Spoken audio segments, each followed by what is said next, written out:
Drivers, start your engines! Tuning up your work week.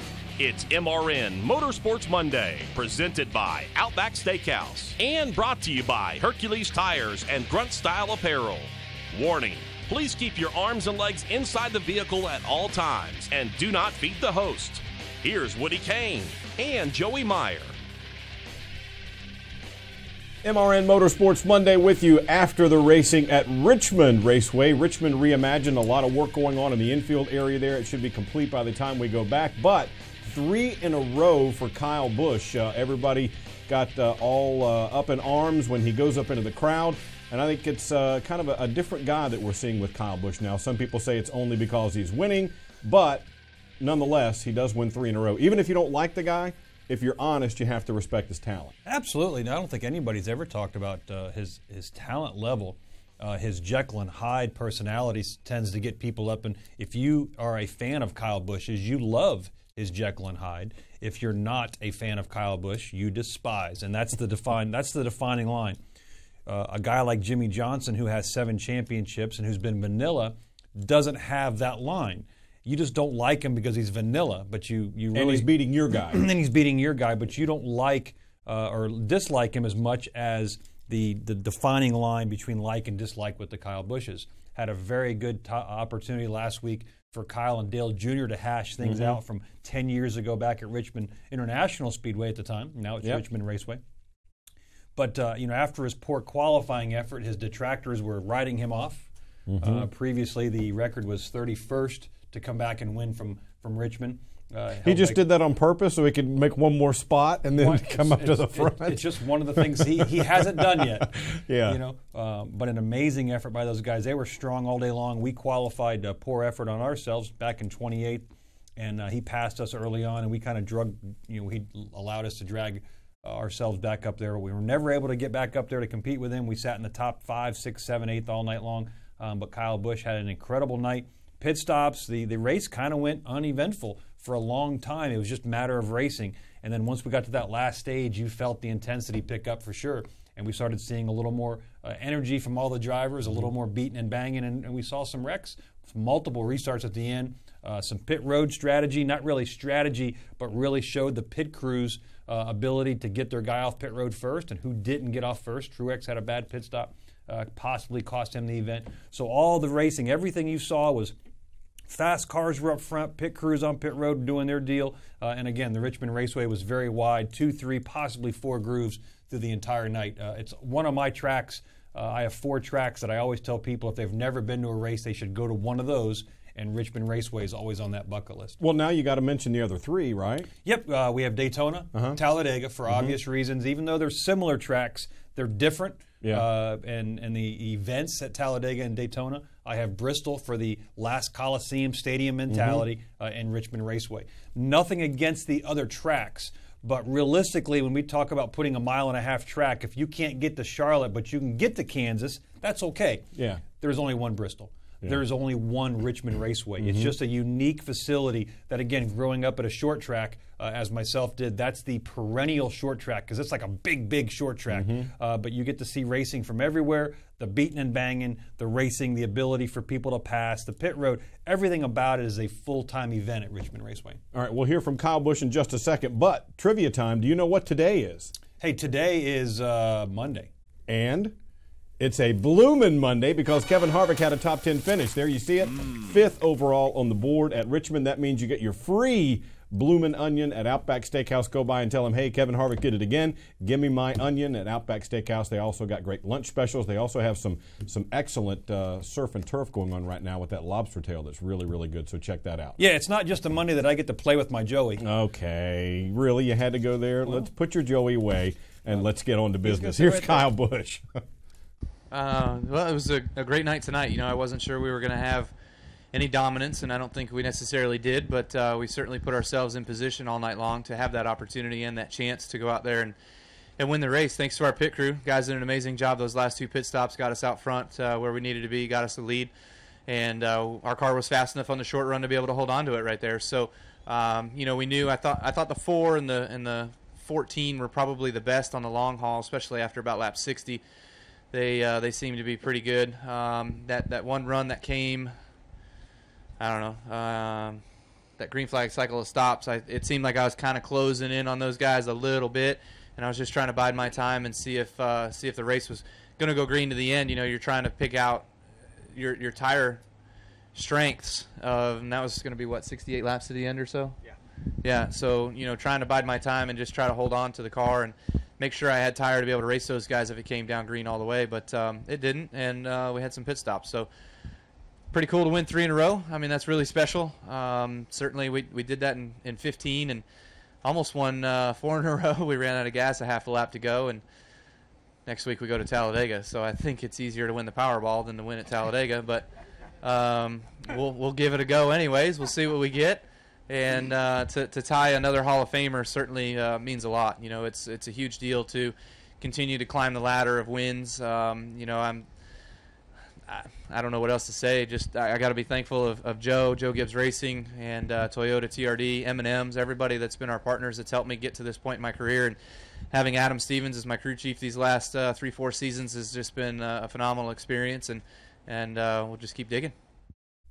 There you go, and you saw that M&M's Camry that Kyle Busch won with at Richmond. You can get that winning die-cast of the car at Richmond, as well as all race-winning and other die-casts available at planbsales.com. We're delighted to have them as a part of MRN Motorsports Monday. I love Adam Stevens laughing there when Kyle Busch said it's easier to win the Powerball than it is to win at Talladega. You know, and that's one of those things we'll talk about later on. Going to Talladega, you have to have a different mindset when you go there, and right now Kyle Busch doesn't wrap his arm around that place. All right, we got a big show coming up for you on MRN Motorsports Monday. On track, off track's coming up. We'll preview Talladega, and we'll hear from the JTG Doherty drivers about racing at that big track. It's all ahead. Stick around.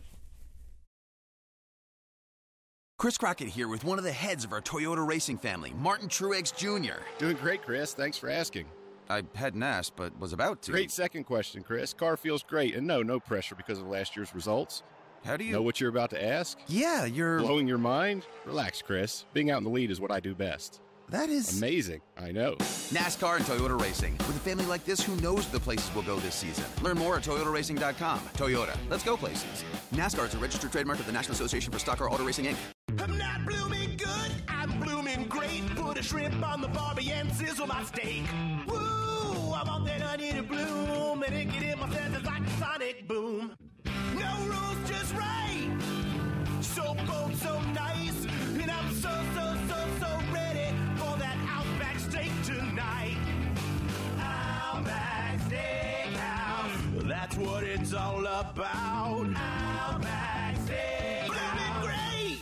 If it's stock car racing, there's only one king and there's only one bourbon good enough to earn his number. Whiskey 43. It's a celebration of perfection, a true one-of-a-kind, and you can get your limited edition bottle today at whiskey43.com. A portion of the proceeds goes directly to the Petty Family Foundation. Taste the only bourbon fit for a king. Whiskey 43. Find your nearest retailer or shop online at whiskey43.com. Whiskey 43 reminds you to drink responsibly.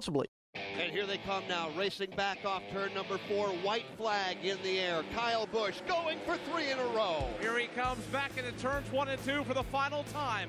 Kyle Busch, Chase Elliott, Denny Hamlin, Joey Logano, the top 4. To the back straightaway, it's Kyle Busch. He's leading the way, trying to score the hat trick here at Richmond. He won at Texas, he won at Bristol, and tonight he will win the Toyota Owners 400 at Richmond Raceway in Virginia. Samantha Busch applauding as Kyle Busch wins his 3rd race in a row in the Monster Energy NASCAR Cup Series. Gets it done at Richmond in the short track season going on there, and Kyle is on fire right now. One of the things I wanted to ask about, Joey, is with that victory, it looked early on in the race, at least for the first 2 stages anyway, that the Fords were pretty dominant. I mean, they were all of the top 4, top 5 cars at various times during the early stages of that race. So what changed? Nothing. It was a matter of, realistically, we had a longer run. We only had 100 laps in our first 2 stages, which was shorter than a tire run. We saw the end of that stage being the 200 laps. And realistically, at the end of the race, it was kind of mixed up a little bit and lottery balled, if you will, with the number of restarts and pit stops that we had. There wasn't a dominant car early out front. Joey Logano led some laps. Martin Truex led some laps. Kevin Harvick, Clint Bowyer. They battled. Guys had short run speed. Guys had long run speed. But realistically, Kyle Busch, the only reason we didn't see him as much, he started 32nd. And it took him a while. It took him a while to chug his way to get back up in top 10 the first stage, top 5 in the second stage, and boom, there at that last 200 laps, he was able to run top two or three all night long. You mentioned the 100 laps wasn't as far as a tire run, so a lot of guys we saw playing some strategy. We saw a couple of different guys come back from 2 laps down to get back on the lead lap. Yeah, and that only works because the track went green. There's a lot of discussion about how much time you give up on old tires versus new tires, and the gamble was there. We saw Ricky Stenhouse, Jim McMurray, to name a couple of guys that played off. I think David Reagan may have done it, Michael McDowell, those guys have done it, to where you fall off enough that when you come put tires on, assuming the track stays green, and that's the key point. It's a short track. You don't expect it to go green for 100 laps, but NASCAR has proven, specifically in 2018, that we're not going to throw a caution for some Mickey Mouse reason, as we've seen in the past. So those guys were able to come down. Does that have like an M when they pull the flag out, Mickey Mouse caution? They were able to come down, give up 2 laps, like you say, go 2 laps down, but be fast enough and long enough on new tires to make it back up. And then the caution gives you the other one. And then the stage caution gives you the second one. Yeah. But you're hoping to make up more than you lost. And we did see it one time with Stenhouse. It almost was an advantage to his, but the 100 laps wasn't long enough for it really to take place. You mentioned Jamie McMurray there. There was a little bit of social media activity about he and Kyle Larson after the race. What did you see? Did anything jump out at you there between those two? Short track racing, you're hot in that race car, nothing obvious. The interesting thing is I love how McMurray handled it. He just said, nope, nothing. Nope, nothing to see here, move along. There's no problem here. And I like that. If he has a problem, they will go back to the race shop today on Monday and say, hey, what was your thought process? From what I'm gathering, I think McMurray thought Kyle Larson was the instigator of another driver's actions. I don't think Kyle Larson and McMurray physically had a problem on the track, but I think McMurray may have thought it was Kyle Larson. Kyle did something between he and another driver that affected McMurray. Well, I think somebody got into Jamie. And I think he thought it was the 42. He thought it was Kyle. Okay, but it was actually somebody else. So they were racing for a free pass, which that's one of the best races on the track if you're watching, except for the lead at the end of a race. During the race, to see a free pass race is pretty intense because that is your entire night trying to get back on that lead lap to be able to contend for a top 10, top 5, or a potential win. You can't race for a win a lap down. Right. I know it sounds dumb. So you have to get back on the lead lap, and the intensity really ramps up, especially at the end of a stage when you're trying to get that lap back because you know a caution's coming out, or in the beginning of a restart when you're all together and a lot of cautions happen at a restart because everybody's piled up on top of each other. So that intensity really ramps up. And I just think emotions were high. McMurray spoke his piece on the track, and then after the race, I love the way he handled it. Nothing to see here. Nothing Move here. along. That's yeah, it. Sergeant Exactly Schultz on right. us, right? That's it. All right, let's talk a little on-track, off-track, the portion of the program where we discuss some things that are going well in the sport and some things that maybe aren't going quite so well. For you, what's on? The track's been around. Richmond International Raceway is going through a remodel. It's now called Richmond Raceway. Whenever we talk about the sport's demise, we always appreciate when we see investment going into a racetrack. And what they've done from the fans' standpoint at Richmond Raceway is phenomenal. Once it gets complete, you will be able to walk up behind the garage stall, literally reach out and almost touch the crew guys as they're working on the race car. You can't get any closer to the activities in the garage as a fan, except for if you had a hard card and you had a tool in your hand. And you were working. Okay, you're as close to the possible activity in the garage, which is unparalleled. A lot of other tracks put you high above. Like Las Vegas, for example.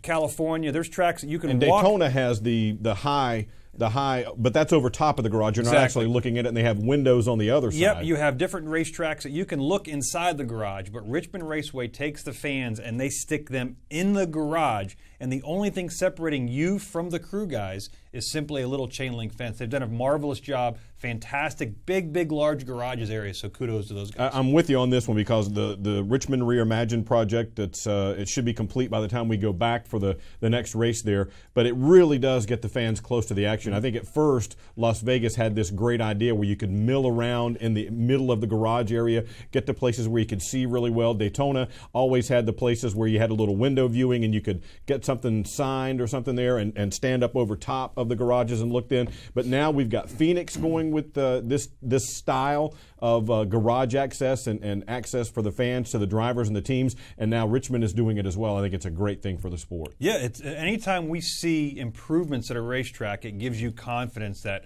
okay, we're going in a better direction. We're not going downhill. All right, what about off-track for you? Richmond Raceway. Wait, what? Took a great opportunity to make a fan experience much better. In aviation, we have something called CRM, Cockpit Resource Management. And basically the mentality is you might be the smartest guy in the room, but you're not smarter than everybody in the room. And when we took this opportunity to redesign or reimagine Richmond Raceway, the race teams and team owners weren't involved with the construction or the imagination of this racetrack.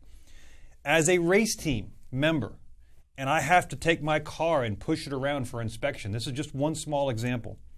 It's over 0.3 of a mile to be pushed all around the entire garage. How does that compare with other tracks, though? Most racetracks have cut-throughs to where you don't go around 43 garage stalls the entire way. We have the inability from a spotter, when my car leaves the garage and it goes on the racetrack, I don't see it till it's on the racetrack. Because of the way nobody thought about how the viewing points are when everything's parked and how it's blocked. So there's certain things that as we move forward and we see tracks that are reimagining, let's invite some pit crew guys. Let's incite, and I'm not saying tell them, but let's give ideas. Hey, don't forget, we got to push these cars around. It's over 0.3 of a mile that we're pushing a car around. Now, we'll go through inspection 4 times minimum a weekend. We have pre-race, we have pre-qualifying, we have the initial tech inspection, and most teams will voluntarily go there during the weekend. So it's a 4-time push. You're pushing a car Is one of them called the outro portion? The outro portion of the inspection. That's a side note. You're pushing this car over 1.2 miles, and that's assuming you didn't bust inspection.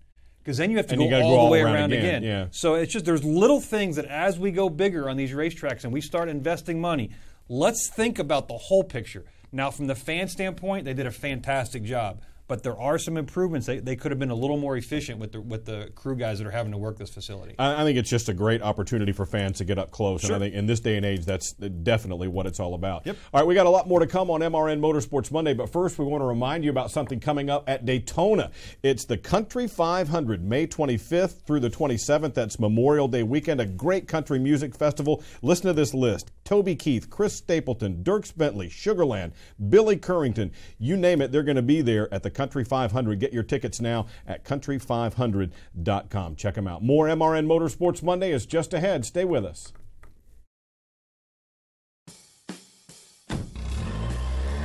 Citywide to countryside, whatever you drive, wherever you go. Hercules Tires has the value, selection, and industry-leading warranty to get you there, no matter where the road takes you.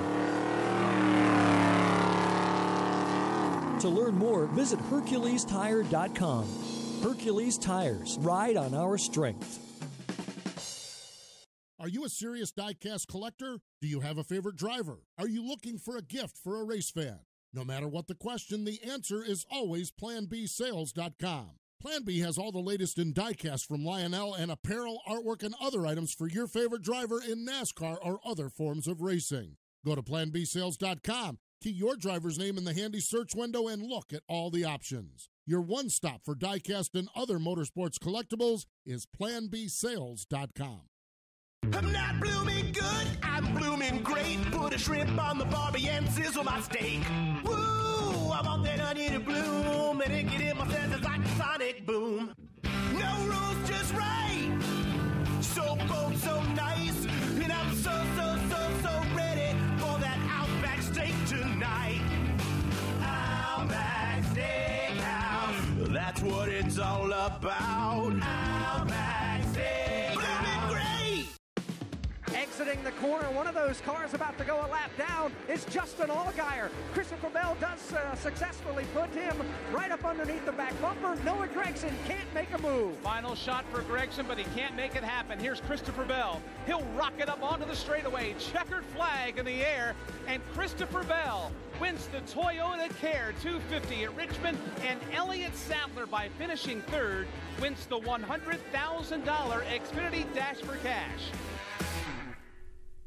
Alex Hayden and Mike Bagley on the call there. Friday night at Richmond, and Christopher Bell goes to victory lane. There you see the Rheem Toyota for him and Joe Gibbs Racing. He's putting together just a really fine season. He's up to second in the standings now, just behind Elliott Sadler, who gets the big check there at Richmond for his win. And by the way, we heard Mike Bagley there. Don't forget, every Tuesday night, NASCAR Live right here on the Motor Racing Network. A slew of guests going to be on that program as well, and you can hear all the guys as they get set to head for Talladega this weekend. So Xfinity Series racing, the second time now that we've seen the Dash for Cash program with no Cup drivers in the field. Bell wins the race, as we said. Elliott Sadler gets the big check. He's the leader in the standings by 29 over Bell. Yeah, it was amazing. The top 5 drivers, one driver had 30 starts at Richmond Raceway. The other drivers combined had 4. Wow. So the experience level at Richmond Raceway, really, what's nice about it is not one of those demanding tracks that's technique only to Richmond Raceway. What you see is a guy like a Noah Gragson, who's a race car driver, a Austin Cindric, who's a race car driver, a Matt Tiff, race car driver. They're able to take their skills and make them apply to a Richmond Raceway, and that's really cool to see. The experience level's not required to run good there, as we might see at, let's say, a road course or at a mile and a half. It's a very technique-driven racetrack. You mentioned Noah Gragson. That was his debut in the Xfinity Series, and a good, strong run for him, a second-place finish. But let's hear from the winner. Christopher Bell goes to victory lane at Richmond. Yeah, obviously this is a very important race for Toyota, the whole Toyota Racing Development and Toyota Motorsports, or Motor Sales family. So thankfully we had a really good Camry. All of JGR's cars have been really fast for the last couple weeks now, and it's really shown. They had JGR as a company could have ran 1, 2, 3 at Bristol, and should have ran 1, 2 with Brandon Jones and Ryan Preece last week, and then they did run 1, 2 with myself and Noah this week. So that says a lot about the guys at the shop building really fast race cars, and thankfully I'm the guy that gets to drive one of them. Christopher Bell and his crew chief there, Jason Ratcliffe, and I just think that guy really has it going on. He's a rookie in the Xfinity Series. He's the Truck Series defending champ, not defending because he's not running it again this year, but I think he's got a very, very bright future. You know, he was given an opportunity to sit in one of these race cars, not full-time, but work his way into the car, and he's proven that's very important for the young kids to understand. When you're given an opportunity, you have to take advantage of it. That doesn't mean go beat and bang your way to the front and lead, as we've seen some younger drivers. Some people think it does. Yes, but what we've seen is the Noah Graysons, the Christopher Bells, the Ryan Preeces, when they're given an opportunity and very good equipment, make the most of it and stand out. Don't do anything dumb, but show how good you are. And again, the Christopher Bells, the Noah Graysons, Ryan Preece is over there at JGR. They're pretty strong as a young driver lineup. Yeah, and a good run as well. You mentioned Austin Cindric earlier, a top 5 for him. Jeremy Clements, a playoff driver a year ago, he comes home with an 8th place run, so a good day all around for him. But the guy who gets the big check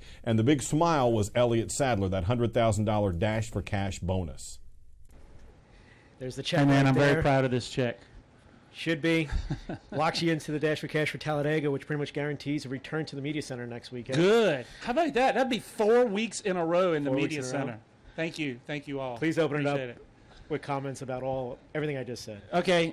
First of all, it's so good running here at my home track at home, and all I could think about when we were up front and taking the lead and winning the stage would be how great would it finally be to pull one off here. And we just got a little bit too tight there at the end, and obviously Bell and Gregson made really good adjustments to their cars, and we just kind of lost the track a little bit. And never felt this way finishing third before. Definitely never felt this way winning $100,000, which is a lot of money to an Xfinity driver and to a team, and means a lot to me and my family to be a part of the Dash for Cash, and thanks to Xfinity and Peter and Matt and everybody do so much to activate our series for their teams and their drivers and everything they can do. And It was fun racing at my home track for $100,000, and we're pretty decent at Talladega too, so it's pretty good to be able to go down there and try for it again.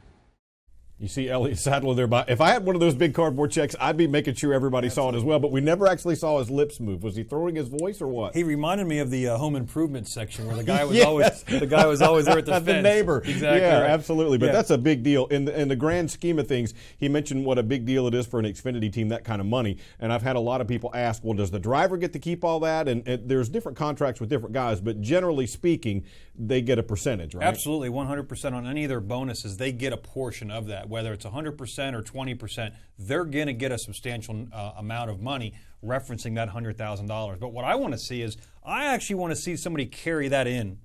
And hand it to him? And sign, no, at a sign bank. The check. Oh, carry it to a bank. Oh, yeah, I want to see. I'm sorry, see sir, that. we can't cash that. Yeah, I want to cash this one time. You got to go try, right? But one of the things that we saw in the last 2 weeks with this Dash for Cash is we've seen the Cup drivers removed from the sport of the Xfinity Series. Mm-hmm. And we've seen great racing. And we have the big argument that always comes up. You know, Elliott Sadler has 21 years of racing the Xfinity Series, over 370 starts, been racing in the series since 1995. He's considered a veteran. Mm-hmm. The Ryan Preeces and the Noah Graysons, who have less than 10 starts in the series, they're considered the rookies, so we have a very big gap. In the NFL, when we go to a commercial for the Super Bowl, that commercial costs $5 million. In racing, we have to go to a sponsor and try to get a substantial amount of money as well. We don't give them a product. They don't buy the little Joey for $5 million. We have to give them something. Mm-hmm. It's very difficult for us to give them a Noah Grayson. Why? Noah Grayson hasn't done anything yet. They have a problem with selling the Noah Graysons of the world. But what they do is they offer up, hey, we're going to give you a Kyle Busch. He's a Sprint Cup, NASCAR Monster Energy Cup previous champion. We're going to give him to you for a certain number of races if you allow us to plug a Noah Grayson in. We're going to give you an Austin Cindric in the Team Penske car. We're going to give you Joey Logano and Brad Keselowski. The business model is what's forcing the Cup guys in this series. It's not because we're trying to ruin the sport. We've removed... But that's what I've been told right on the Twitter machine, that they're ruining everything. Yeah, well, they're ruining everything because that's the business model. If we go look at the Truck Series where a lack of Cup guys are, you're going to see the sponsorship dollars have really gone down. And the racing from 10th on back, I could sit here and name you a number of drivers that try to get sponsors. But realistically, Chip Ganassi Racing plugs in John Hunter Nemechek because they were allowed to give you Kyle Larson and Jerry McMurray. It's simply the business model that's how we operate and it's how we produce money. I'm not denying the racing has been fantastic because we have the Ryan Preeces and the Christopher Bells and the Austin Cindrics and the John Hunter Nemecheks and the Matt Tiffs and the Christopher Bell. They're fantastic race car drivers. The bottom dollar is the bottom dollar. We're trying to support the series for the entire year, and the only thing we can do is offer up a Cup driver so a sponsor says, okay, I'll give you $5 million. You give me Brad Keselowski, Kyle Busch, Jamie McMurray for a number of races, and then I will continue to support you with the John Hunter Nemecheks, the Ryan Preeces, the Christopher Bells, the Matt Tiffs of the world. And that's exactly how the series is supposed to work. Well, what about the argument that goes, okay, I see your point, and we've had this discussion before that the Cup guys use their fame or their draw, if you will, to get money for that team. But what about the argument that goes from the mid-pack guys who are full-time Xfinity and no Cup affiliation, that if you do that, then you're raising the cost to a level that they can't compete at. And if you keep the Cup guys out, you're not getting the multi-million-dollar sponsor, sure, but then the others are closer in competition-wise for that because they're not competing with Cup dollars. Okay, I'm not going to blow anybody's teammate up, but the guy that finished 15th, Superior Essex, was their sponsor. If Kyle Busch is in that race, it's the same sponsor. They're going to finish 17th instead because Kyle Busch probably wins the race and he bumps everybody down. Their sponsorship dollar and their performance isn't going to draft. You're not going to take a guy that finished 15th and allow him to finish top 5. No, I'm not saying it's like a light switch immediately, but I think the argument goes is if these guys aren't in there bringing that kind of money where the lower teams can't compete with them, that the ceiling comes down and they can all kind of compete a little bit more equally. Let's see how the Truck Series is doing with that, because we haven't. We're seeing the evolution in the Truck Series to where now You have GMS is very dominant over there, and you have the KBM, who KBM is doing very good, but they have Kyle Busch as one of their drivers that are being sponsored. So that's the dilemma. We can remove all these guys you want, but then the entire industry goes down because simply the performance level still takes a large number of dollars. That's to the perform. key. I think it only works if the costs then go down as well. Yeah, but they're only going down a small amount versus the amount of money being influxed by a larger Cup team. All right, we've got a lot more to come here on MRN Motorsports Monday, getting set for Talladega this weekend. We'll hear from the JTG Doherty guys coming up. Stick They around. love it. Yeah, they do. Chris Crockett here with one of the heads of our Toyota racing family, Martin Truex Jr. Doing great, Chris. Thanks for asking. I hadn't asked, but was about to. Great second question, Chris. Car feels great, and no pressure because of last year's results. How do you know what you're about to ask? Yeah, you're blowing your mind. Relax, Chris. Being out in the lead is what I do best. That is amazing. I know. NASCAR and Toyota Racing. With a family like this, who knows the places we'll go this season? Learn more at toyotaracing.com. Toyota, let's go places. NASCAR is a registered trademark of the National Association for Stock Car Auto Racing, Inc. I'm not blooming good, I'm blooming great. Put a shrimp on the barbie and sizzle my steak. Woo, I want that onion to bloom, and it get in my senses like a sonic boom. No rules, just right. So cold, so nice, and I'm so ready for that Outback steak tonight. Outback Steakhouse, that's what it's all about. Outback Steakhouse, blooming great. Grunt Style. The American fighting spirit is in everything we make. We are 500 patriots and veterans strong, bringing clothing manufacturing back to the United States of America. Always moving forward, never retreating, never giving up. We are Grunt Style, and this we'll defend. Get yours at gruntstyle.com or on the track this week at Talladega Superspeedway. I'm Kevin Harvick, and it's another Bloomin' Monday. Ask for your free Bloomin' Onion tonight at Outback Steakhouse. Now it's back to Woody Cain and Joey Meier. Talladega, oh yeah. I mean, it's Talladega. It's an insane place. You know, it's got its own town inside the racetrack. We get a lot of huge crowd, a lot of energy around the place. It's a scary race for sure. I've had some good runs. I've been on my lid on the front straightaway and on the back straightaway. So it's one of those races that I wouldn't say I really get pumped up for, but you know, with 20 to go, if you can get to that point, you know you're in for a fight, and anything can happen, and expect the unexpected and hope for the best. I am not a Talladega fan because it is not going well for me in a while. You know, super speedway racing in general has been tough. We did start off this year on a high note though, and Daytona went really well. So I am looking forward to being able to see how that evolves into Talladega. Again, it's a different kind of racing where it's going to come down to a lot of luck at the end. You got to have a fast race car, and you know everybody at JTG Doherty has been working extremely hard to pick up the speed in our race cars and get something that's able to go out there and draft and lead groups, and I think we're making progress. Just so much is out of your hands at those kinds of places. So we'll go there. I try and keep a good attitude every time we go and try and enjoy it as much as I can, but I want to get through that one is the main thing, and just have a day where we finish first, and then then we'll worry about the finishing position after that. A.J. Allmendinger and Chris Buescher there with a little apprehension about going to Talladega. And I get what Buescher's saying is so much of it is out of our hands. And I think that's what you hear from a lot of drivers. You guys have been really good at Talladega. Do you go in with the mindset of get through it, or do you go in with the mindset of we can win this thing? No, we go in with the mindset that we are going to win it. And that's the difference. You know, Dale Earnhardt Sr. was the dominating guy at Talladega and Daytona. Dale Jr.'s done very well. Those guys kind of take offense. The Brad Keselowskis take a little bit of offense when somebody's told, oh, it's lucky when you run good there. It's lucky if you come out of one win. But to win multiple wins, 3, 4, 5, 6, Dale won 10 races there. He didn't win the lottery 10 times like Kyle Busch or the Powerball earlier. He didn't do it 10 times. Yeah. He drove it with the mentality when he walked through that gate, I'm winning this race.